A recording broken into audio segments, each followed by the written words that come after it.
Thank you very much. It's quite an honor to be in a TED conference. You know, when you hear people like Ken Robinson or Selena Alvarez, you get this goosebump, and so it's really moving. For me, it's really one of the talks I've seen online is a TED talk by Alison Gopnik, and she became a friend now, and she has shown that indeed we were all born scientists. Okay, babies are born scientists, and we were all babies one day, as far as I can remember. And so that's the point. So she wrote books like this one, The Scientist in the Crib. And there is nice illustrations you can find online. And I'm sure that all of you have seen children, and maybe some of you remember yourself as a child. And in fact, what are children doing? Basically, they make observation, they form hypotheses, they do experiments, they analyze the data, and they report the findings, and eventually they can invite others to reproduce the results. Okay, and you can clearly see that there's also ethical questions behind scientific questions, and so we were all born like this. Okay, some of us were lucky enough to be allowed to remain like this for a while, and got those talents, natural talents, developed, and others, for some reason, were not allowed to ask questions, they were not allowed to do experiments, they were not allowed to do many things. Okay, and that's why, it's interesting to see what Celine does in her class, because clearly she allows all this process to happen again and again and again, and that's the way the children learn so beautifully. And what's interesting is that there is people that have kept that, even though for many years they were not in the scientific world. Okay, and that's typically patients. Okay, so Temple Grandin, for instance, was an autist, and she made research on herself to try to be able to live normally and to study normally. And now she's a university professor. Okay, Sharon Terry in the middle is someone quite amazing. She didn't study science at all, and one day she went to the doctor with her 2 children, and she discovered that the 2 of them had the same disease. Okay, and it was a very rare genetic disease, and today she has 100 scientific publications on the disease of her children.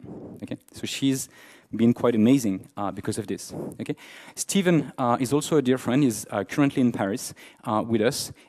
He had this profile in Science magazine, the top scientific journal, that called him the visionary, because he's trying to say that in fact any patient can become a scientist and can contribute, as I was saying about Temple or Sharon, to the progress of science, because those people are impatient. Okay, we call them patient. We ask them to be patient. They want to be impatient. They want to solve those problems as fast as possible. Okay, and in fact, all of us can be citizens and contribute to, as citizens, to the knowledge production. Many of you probably, at least have read Wikipedia and maybe have even, contributed to it, and we can, talk about how to re-evolve it. Many of you may, be active in DIY communities, do it yourself, so you may contribute to learn and do together. And this is happening in more and more fields. And more fields like biology and robotics and mathematics and astronomy and so on are gathering citizens that contribute to science. Okay? What I like is this bottom image where you see a 14-year-old that in Chile was caught in an earthquake. Okay, that's a rather stressful thing. Okay? So he wanted to be warned in advance for the next earthquake. So he took his cell phone. Okay, and in cell phone there's accelerometers, okay? And he was basically using the technology in the cell phone and the software in the cell phone. He hacked all this, and he made the detectors of earthquake from his cell phone, okay? That is able to send SMS to his friends whenever this happens, okay? And now he has many friends, and they have a whole network through Twitter that will tell you whether an earthquake is coming nearby, okay? And there is even gamers that can become scientists. Some friends in Seattle have developed games that will allow people to solve problems that neither computers nor scientists can solve alone. Okay? So that's quite an amazing achievement, and that's why they were in Nature, which is the top scientific journal as well. And you call it people power because you had 300,000 people playing these games and teams of tens of people contributing to solve challenges, such as a challenge that you can see on the left, where the gamers have solved an AIDS problem that scientists had not been able to solve for more than a decade. And in fact, kids are very good at solving challenges. I mean, we heard it from some of the talks of today, like Celine's, but you probably have seen these things. Okay, here there is quite an old picture. Already at the end of the 60s, beginning of the 70s, the old man that you see, Seymour Papert, was convinced that children could learn to program and to learn about robotics, and he gave them, challenges that were so exciting. The kids, went for it and solved them. Okay, and they were learning amazing things. Okay, and the sort of intellectual child of Papert is this software called Scratch. Okay, and you can literally program with blocks like forever, imagine, program, share. Okay, and you can do exactly this. Okay, so children from 6 years old can learn to code. Okay, so you can try it home with your children or nephews and so on. And so that's quite an amazing achievement. And if you see the little girl on the top right, she's recently been received by Barack Obama in the White House because she's Sylvia Awesome Maker Show, and she has 1.5 million people that have followed her on YouTube. Okay, because she loves, to do electronics and to build rockets and to do, crazy things, like she wants to have a necklace that's changed with her own heartbeat. Okay, so she builds the whole hardware and software behind this so that it works. Okay, and then she explains it in beautiful videos, and everybody loves her. Okay, including Barack Obama. And I don't know, the biggest surprise, because everything I was telling you were a surprise for me a few years ago. Okay, so this is a surprise a few years ago again, and this is the youngest authors of scientific papers. Okay, and as you can see on the top right, this was children 8 to 10 years old. Okay, so this for me was an amazing surprise. I saw that you needed a PhD, or at least to have a parents that will help you to do crazy things. And this is, if you look at the bottom left, this is Blackaton Primary School in Devon. This is the middle of nowhere in England, and sort of the whole class contributed to this scientific paper. Okay, and you can see their principal finding just here, and they say that they've discovered some specific behaviors of bees, but they also discovered that science is cool and fun. Okay, and because you get to do stuff that no one has ever done before. Okay, and that's very, very exciting for children. Okay, when they can do something that they've never done, they're already thrilled. But if they can do stuff that no one ever has done, then it's magic. And so what is science, and how did science start? Basically, there is a very nice history book by Eisenstein that describes that it's thanks to printing that science was able to start growing.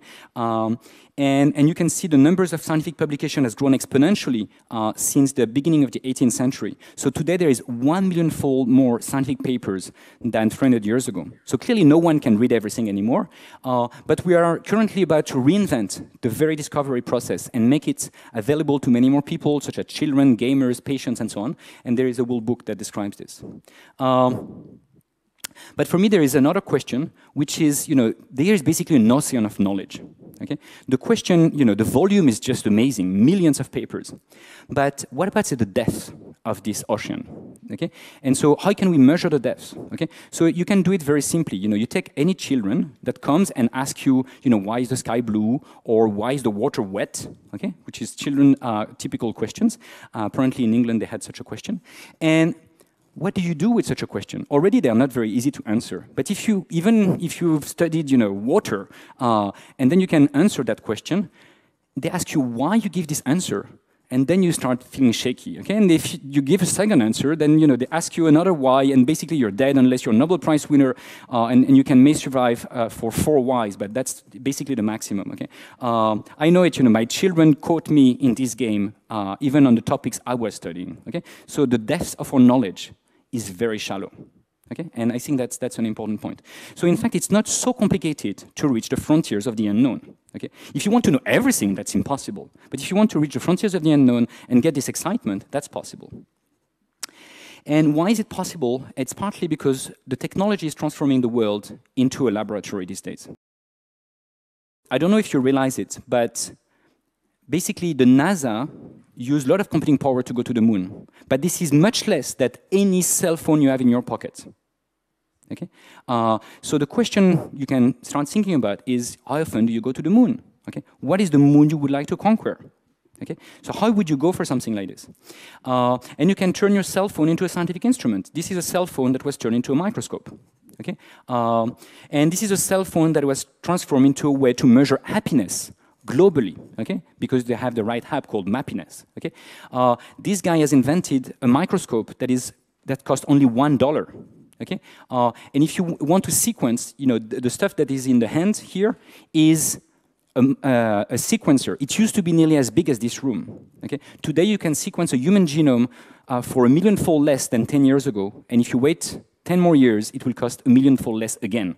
Okay? This is crazy. Okay? Everybody will be able to sequence, everything that they would want to sequence. Okay? So basically, the technology is there. You can sequence everything you want. And so there should be a sort of a revolution within universities. But if you look at a middle-aged university and you compare it with a two-day classroom, like this one, it's not so different, except maybe for the way you're dressed. Okay, that's the main difference. Okay, and they are currently trying to revolutionize it through internet-based courses such as Massive Online Open Course or MOOCs. But it's again very top-down. You've got one guy talking to tens or taking to tens of thousands. But it's still the top-down way of exchanging information, which unfortunately I have to do just now. Okay? So that's a problem. Okay? This is not evolving as fast as the rest of society, and it's not imparting people with this ability to develop their scientific skills. But you have teachers like Céline that are scientists. Okay? They are observing the way the children learn, and they are trying to help them always. And they are trying, whenever something fails, she's trying to see how to improve it all the time. Okay? So they are not only scientists, they're also change makers, as you've just heard. And there is another fantastic teacher I love very much called Ange Ansour, and that's a picture of her classroom. And you can see it's not a classical French classroom. Okay? This is again in a disfavored neighborhood in Bagneux, and where she was last year with fantastic kids. And you can see she was opening her classroom to other adults, and she was even opening this, and she was giving frames of freedom, very much like what Céline is doing to the children. So there is a frame, it's not complete anarchy, but there is a lot of freedom that the children can enjoy, and they can ask their own question, and they can develop their own scientific projects. And so basically, the take-home message is that none of us is as smart as all of us, that we can come together and solve issues that we could not solve alone. Okay? So this is a Japanese proverb I like very much, but it's also that together we can become tall. And that for me is interesting because this is a quote from Newton at the very beginning of science. He was saying, if I have been able to see far, it's because I was standing on the shoulders of giants. Okay? And so that's, good teachers, good patients, everyone that wants to become a scientist reads a lot and tries to climb the shoulders of giants. And even children want to be on the shoulders of giants. And we have to help them to reach, the shoulders of Einstein or others, to be able to reach to the next step. So those are the challenges we really would like to be able to think about. And in fact, those challenges are very old. Okay, this is beginning of 19th century, and this guy is von Humboldt with some of his friends. Clearly, they're all aristocrats, white males, but they are refounding the university based on this principle. They say the university teacher is no longer a teacher, and the student no longer a pupil. They have to conduct. The students should conduct research, and the professor supervises this research and supports him. Okay, so that's for me a key sentence. And so this was the founding of modern university, especially typically American university. Even the Humboldt University in Germany is not based on this principle, okay? Very strangely. But today, what he was saying is that you have to be free to learn, free to teach, and free to do research, okay? And today, thanks to internet, we are able to do these three things simultaneously, okay? So we are able to accomplish the dreams of this man. And that's, again, you know, Ange Ansour class. You have the picture of Ange there, and you've got the pictures of some of the kids working with her, and you can see this is their lab in their class, okay? At the end of the classroom, they are doing experiments, and they are trying to know whether ants will go to the left or to the right in this set. But they also have observed that ants were building their own walls that no one had ever seen before. And you should have seen the excitement of these children when they realized that the answer of their question was not on the internet, it was not in the hands of experts, nobody had the answer, the only way to get the answer was to do an experiment, and they were the first in the world to discover this. Okay? And not only did they discover a lot about science, they discovered also a lot about themselves, about their ability to work in a group, about their ability to co-produce knowledge together, and they were improving their literacy, their collaboration, and all sorts of skills. So basically, what we're about to build in Paris is a new building. On the top left, you have a picture of this. So the City Hall of Paris gave us 6,000 square meters, and we want to bring together people that are change makers of education, that want to rethink about innovation, education, science, technology, and arts, and put them together in what we call this open fiesta mode. Okay? So we'd like to be able to do these things together. And the aim of what we have is, you know, we would like to invite everybody that want to imagine innovative solutions that basically do not exist yet, but are within reach. And I think this illustration is rather nice. You know, I find myself very often in this situation. Okay, very often I'm behind bars, and I don't know those bars. I think that, you know, there is a natural limit, and I have to. It's only when I've overcome those barriers that I can see things. Okay, so every slides I've presented to you today is basically such barriers. Okay, in the last years, many different barriers have fallen in my own brain, and I think that there is probably still many more barriers to go. But I think that together we can overcome ever more barriers and let more people learn together and create the future of education and research simultaneously. Thank you very much.